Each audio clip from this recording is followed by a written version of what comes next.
नमस्कार, बिहार मिथिला न्यूज में आपका स्वागत है। मैं मनोज। हर अपडेट खबर के लिए बिहार मिथिला न्यूज के यूट्यूब, इंस्टा और फेसबुक को फॉलो और सब्सक्राइब करें। देखिए, एलिवेटेड रोड दरभंगा में जो बन रहा है उसमें लोगों का विश्वास बढ़ रहा है कि चलो दरभंगा शहर का विकास होगा। अंदर ही अंदर जो लोग जाम में फंसे थे वो ऊपर ही ऊपर जाकर के सीधे अपने गंतव्य स्थान पर, स्टेशन हो, बस स्टैंड हो, एयरपोर्ट हो, कहीं भी जा सकते हैं। ऐसी परिस्थिति में लहरियासराय के टावर से जो एलिवेटेड रोड बेता की तरफ जा रहा है उसको लेकर के अभी भी संशय की स्थिति बनी हुई है। लोग बार बार पढ़े। देखिए, 21-7 मीटर का सड़क बनना है, 3 सड़क बनना है, यानी 21 मीटर। अब 21 मीटर का अंदाजा लगा लीजिए कि कई कह रहा है कि 20-20 फीट का, यानी 60 फीट का बनेगा। 20 फीट में आने जाने का ऊपर से एलिवेटेड रोड का, और 20-20 फीट दोनों तरफ नीचे से आने जाने का। तमाम बातों को लेकर के जो लोग हैं जिनके मकान पर पीला और लाल मार्क्स दिया गया है, उन्हें यह बताने के लिए काफी है कि आपका मकान आपका सरकारी जमीन में आ रहा है। लेकिन अभी तक स्थिति स्पष्ट नहीं होने से लोग पूछ रहे हैं सवाल कि आखिर उन लोगों को नोटिस नहीं मिला। नोटिस क्यों नहीं मिला? कुछ लोग कहते हैं सरकारी जमीन पर नोटिस क्या आएगा, बुलडोजर तोड़ देगा। लेकिन इस बात की सूचना और इस बात को लेकर के अनाउंसमेंट भी नहीं हो रही है, जिससे नगर निगम पर भी सवाल उठ रहे हैं। लेकिन लोगों को विश्वास है कि अगर एलिवेटेड रोड जिस तेजी से एकमी रोड से लेकर के सैयद नगर तक बना, उसी तेजी से लोहिया चौक टावर से होते बेता तक बनेगा। हालांकि बेता अलपट्टी में भी निर्माण कार्य की नींव रखी जा चुकी है और धीरे धीरे कार्य प्रगति पर है। देखिए, सबसे गंभीर विषय यह है, किसी भी मरीज, किसी भी व्यक्ति की जांच पर ही उसका इलाज निर्भर करता है। लेकिन जांच कभी कभी गलत हो तो इलाज गलत दिशा में होता है, मरीज को भारी नुकसान उठाना पड़ता है। दरभंगा में जिस तरह छोटे छोटे दुकानों में अब ये डायग्नोसिस सेंटर खुल गए हैं, कई ऐसे डॉक्टर्स हैं जिनको पता नहीं क्यों किसी भी एजेंसी पर विश्वास हो जाता है और अपने ही क्लिनिक में, अपने ही नर्सिंग होम में उसको बिठा लेते हैं और जांच कहीं और से करवाते हैं। रिपोर्ट पर ध्यान नहीं देते, क्या होता है रिपोर्ट नहीं होता है। लेकिन जब मरीज को शक होता है तो वो दूसरे में चले जाते हैं। हम बता दें, दरभंगा के शर्मा डायग्नोस्टिक, जो कि एक विश्वसनीय नाम है वर्षों से, शर्मा डायग्नोस्टिक के डॉक्टर विनय शर्मा लगातार अपने पिता के इस विरासत को डॉक्टर राजीव शर्मा और विनय शर्मा पूरी तरह निभाते हुए हर एक मरीजों की एक एक पॉइंट्स को जांच करते हैं, खुद जांच करते हैं। और जांच करने के बाद मरीज के साथ डिस्कस करते हैं, उन्हें बताते हैं कि देखिए यहाँ ये पॉइंट है। इसलिए मरीज अब कहीं और अगर कोई डॉक्टर लिख देते हैं कि जांच करा लीजिए, उस रिपोर्ट से संतुष्ट नहीं होते तो शर्मा डायग्नोस्टिक में आकर के जांच कराते हैं। और आश्चर्य का बात है कि सिविल सर्जन को अभी तक ये जानकारी नहीं कि दरभंगा में कितने ऐसे डायग्नोस्टिक सेंटर हैं जिनका अप्रूवल उनके यहाँ से है, एनओसी है यानी, या मापदंड पर उतरते नहीं। मरीजों के हित में थोड़ा सा ध्यान रखना आवश्यक है। और आप लोगों को भी सचेत करते हैं, ऐसी जगह जाइए, ऐसी जगह जांच कराइए जहां आपका विश्वास हो और जहां आपका जांच सही तरीके से हो। अगर कोई डॉक्टर लिखते हैं कि नहीं वहां से नहीं दूसरे जगह से जांच कराइए, तो आप उनसे सवाल पूछिए कि अगर हम अपने विश्वसनीय जगह से लाते हैं तो आपको आपत्ति क्या? अगर आपत्ति है तो लिख दीजिए। देखिए, हमारी इस खबर पर जरूर कमेंट कीजिए और इसको शेयर कीजिए ताकि हजारों मरीजों का सही जांच और इलाज हो सके। दरभंगा में 2 दिनों से मानसून की दस्तक साफ दिख रही है।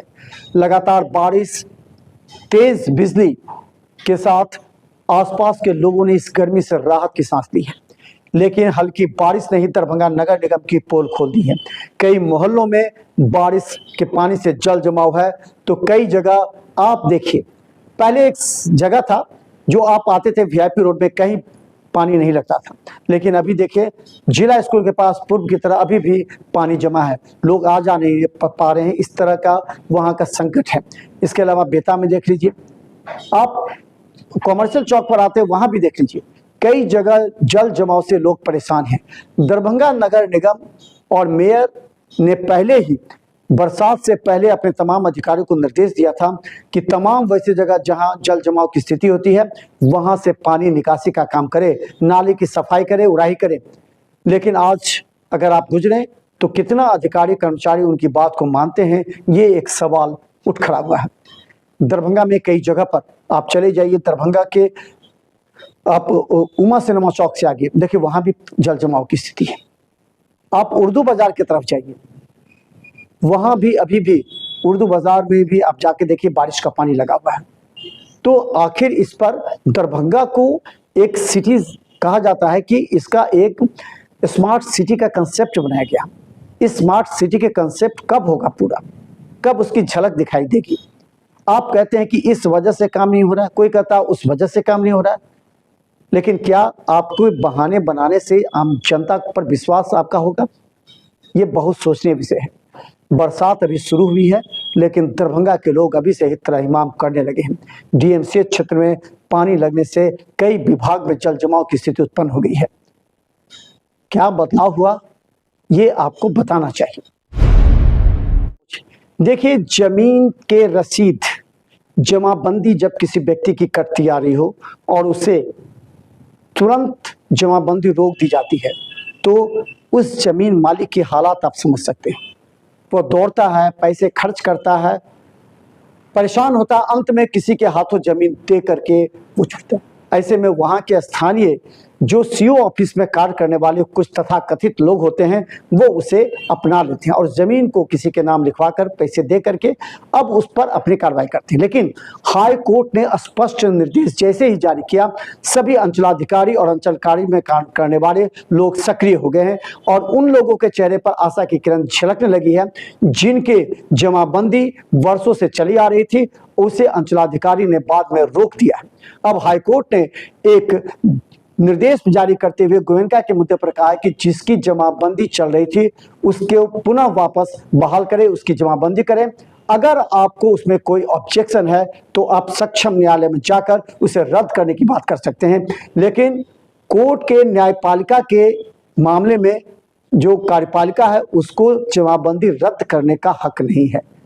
और आज के बाद दरभंगा में भी सैकड़ों ऐसे लोग, हजारों ऐसे लोग हैं जिनके जमाबंदी पर रोक लगा दी गई है। उसके बाद जमाबंदी नहीं हो रही है, लोग परेशान हैं, कोर्ट कचहरी केस के चक्कर में पड़ रहे हैं और बाद में कुछ तथाकथित दलाल लोग इस पर अपनी पूंजी जमा रहे हैं। जरा गौर से हम बता रहे हैं, दरभंगा के कई सीओ कार्यालय के अगर आप कर्मचारी और वहां काम करने वाले कुछ तथाकथित लोग जो कि सीओ कार्यालय में जाते हैं और अपनी राजनीतिक रणनीति के बल पर कमाने का धंधा अपना लिए हैं और हजारों लोगों को परेशान कर रहे हैं, वैसे लोगों के लिए तो खुशी है ही, लेकिन अब देखना यह है कि इसका कितना प्रभाव पड़ता है और कितना सरकारी कार्यालय में काम करने वाले सीओ या फिर राजस्व अधिकारी या कर्मचारी या और अन्य लोग इसको अपनाते हैं। क्या हाई कोर्ट के निर्देश की भी अवहेलना करेंगे? बड़ी खबर बता दें कि दरभंगा के रेलवे ट्रैक के आसपास आजकल मौतों का सिलसिला जारी है। बेता में कुछ दिन पहले मोबाइल चलाने वाले एक युवक की मौत हो गई थी। उसके बाद एक महिला की लहरियासराय के लाइन के पास उनकी शव मिला। अब मालती ज्वेलर्स के मालिक का लहरियासराय रेलवे स्टेशन के पास ट्रैक पर उनका शव मिला। छत विछत शव देखते ही आसपास के क्षेत्रों में पूरी तरह शोक की लहर फैल गई। मालती ज्वेलर्स लहरियासराय चट्टी चौक पर है, अच्छे व्यवहार के व्यक्ति हैं, लोगों से संपर्क बना के रखते हैं। ऐसी परिस्थिति में मॉर्निंग वॉकिंग के क्रम में सुबह 6 बजे जैसे ही कोई ट्रेन आई उसकी चपेट में आने से उनका निधन हो गया, जिसके बाद पूरे मोहल्ले में शोक की लहर फैल गई है। अब देखिए, लहरियासराय का जो प्लेटफॉर्म बना है लंबे तक बना है।